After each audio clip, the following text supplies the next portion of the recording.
So disclaimer right now, this is going to run a little different than usual.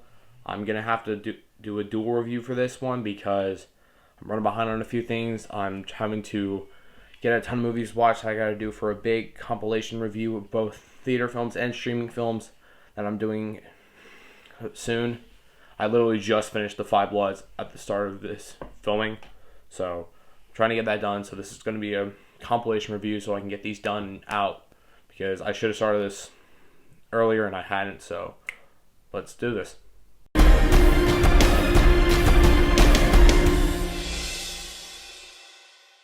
Iron Man was directed by Jon Favreau and stars Robert Downey Jr., Gwyneth Paltrow, Terrence Howard, and Jeff Bridges, and follows Tony Stark, a billionaire who is captured by a terrorist organization and after escaping, builds a suit of armor and becomes a superhero known as Iron Man.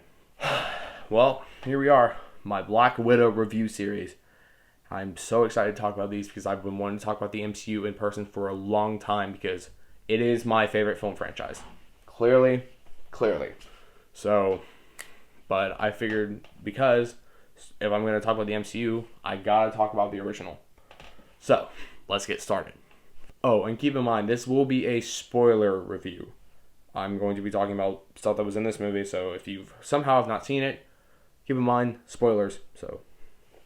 So when Iron Man first came out, it was very well received. A lot of people really enjoyed it. A lot of people I've heard were a bit skeptical. I wouldn't know. I was young at the time, so I didn't see this when it first came out in theaters. I watched it about 3 years afterwards, maybe 4. My memory's a little fuzzy on when I first watched it, but I loved it the first time I watched it. I thought it was great, and I still love it. It's really, really good. From what I've heard, people were a little skeptical on it because, Iron Man's not exactly a high-rate superhero. He was kind of a B superhero at the time, not really as up here as Spider-Man or Batman or Superman, but people did know about him. So Marvel took a big risk with this one, especially given the fact that there weren't really a lot of really good superhero films at the time, as in they didn't have the rep they do now. Obviously this and The Dark Knight changed all that, but besides the point. But this film is really good. Robert Downey Jr. himself made this movie work. If he's not Tony Stark, I don't think this movie would have ever worked because he's so good in this movie. He is so much fun to watch. He's energetic. He's kind of crazy, and it's great. The rest of the cast is also great. Jeff Bridges as Obadiah Stane is an okay villain. He's not perfect.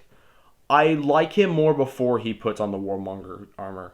Before I continue praising this movie, because I do really like it, I will say my main issues come in the third act. There's kind of this weird transition. It's just kind of like a jump that doesn't really flow well. Don't get me wrong. The third act's pretty good. It's entertaining. It does kind of get a little comic booky in the sense of you started out this film with him getting captured by the terrorist organization, Ten Rings, and him escaping, trying out the armor, building each variation, and yeah, it's good. But that transition into the third act is really just kind of and not completely clean. So,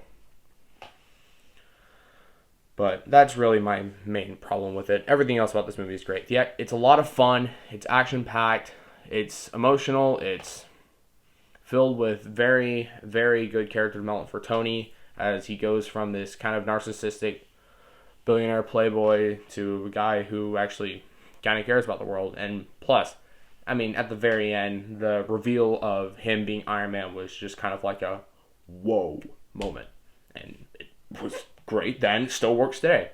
Plus, I can't talk about this movie without mentioning the post-credit scene with Nick Fury and basically teasing everything that was to come. So, what can I say?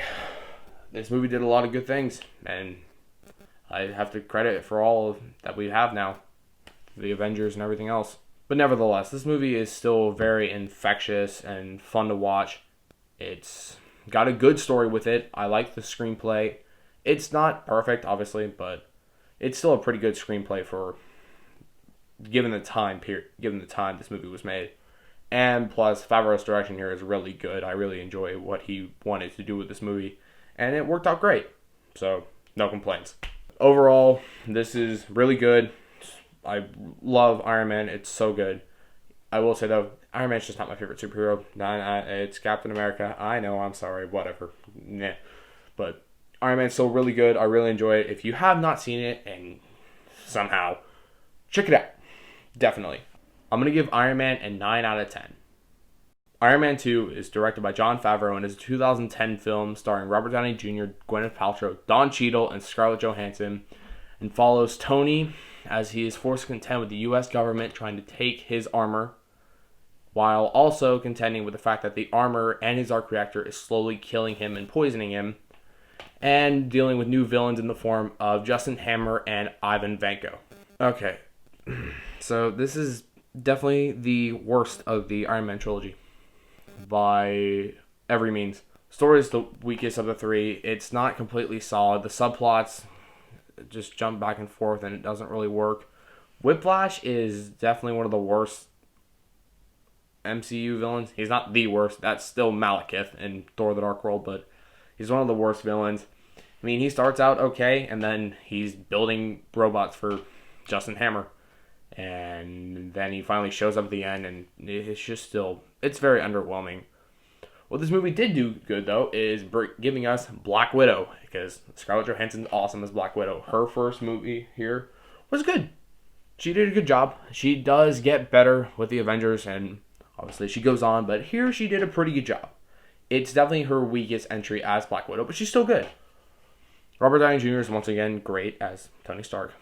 And the fact that his arc through this, it does kind of go a little bit sideways compared to what happened in Iron Man. I mean, he was trying to become a better person, not produce as many weapons, and then here he's just kind of like, well, if I'm going to die, I might as well just give up on things, and that brings him conflict with a lot of people, and it just seems like a bit jarring compared to what happened in the first one. But nevertheless, this is still an entertaining film. The action's good. It's decently fun. It's kind of funny. But just the story is just not as good. It feels weak. It doesn't give off what the first Iron Man gave. I mean, that coupled with the fact that, I mean, you replaced Terrence Howard with Don Cheadle, which was a good decision. I'm not going to complain. But like, their dynamic in this movie is obviously different from the first. They're fighting. He steals the armor, becomes War Machine, which the way he steals the armor was kind of just like, oh man, like that's kind of sad. But obviously, yes, War Machine looks cool, and his team up with Tony fighting the Hammer robots was really good. But just, I don't know. This movie is just, it's one of the worst in the MCU. It's good. It's entertaining, at least. It's at least entertaining. I can sit through this fine without hating myself. And obviously, I will rewatch it. It's definitely at least good enough for that. But at the same time, it's just the weakest of the trilogy. And honestly, I just don't really completely want to rewatch it every time, even though I do kind of enjoy it. I'm going to give Iron Man 2 a 6.5 out of 10. So I know I had to double these up, even though I really didn't want to. But because of the time constraint I'm on, I've got a ton more I have to do. I decided to double this up because I figured that'd be easier. So it's not my complete thoughts, but it's enough to where I can at least give ideas as to why I like and don't like these movies and why I prefer one or the other. But nevertheless, thank you so much for watching. I look forward to more of my Black Widow series coming up, because that is not the end. In fact, I have Avengers next, and then I'm hitting Winter Soldier, Age of Ultron, Civil War, Infinity War, and Endgame, all before her solo movie comes out. So, look forward to more very soon, and not just that, but also plenty of other reviews I gotta get done. But besides the point, thanks so much for watching, and I look forward to more coming at you.